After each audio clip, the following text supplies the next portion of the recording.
అసంఘటిత రంగాల ఉద్యోగులకు కేంద్రం గుడ్ న్యూస్ చెప్పింది. బడ్జెట్ ద్వారా వాళ్లకు గుర్తింపుతో పాటు ఆరోగ్య బీమా సదుపాయం కల్పించాలని నిర్ణయించింది.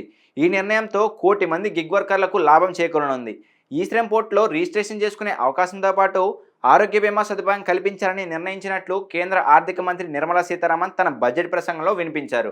ఈ నిర్ణయంతో గిగ్ వర్కర్లకు ఐడెంటిటీ కార్డు ఇస్తారు. అలాగే ప్రధానమంత్రి ఆరోగ్య యోజన కింద ఉద్యోగి కుటుంబానికి ఏడాదికి 5 లక్షల దాకా ఆరోగ్య బీమా సదుపాయం కల్పిస్తారు.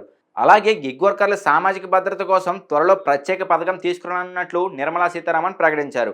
అలాగే Ayushman Bharat, accident insurance, life insurance ప్రయోజనాలను వర్తింపజేసేందుకు ప్రతిపాదనలు ఉన్నట్లు ప్రకటించారు ఆమె. ప్రస్తుతం దేశవ్యాప్తంగా 10 కోట్లకు పైగా గిగ్ వర్కర్లు ఉన్నట్లు అంచనా.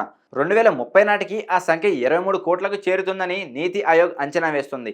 కిందటి బడ్జెట్లో గిగ్ వర్కర్ల కోసం ప్రతిపాదనలు చేపట్టినప్పటికీ అవి ఆచరణలోకి రాలేదు.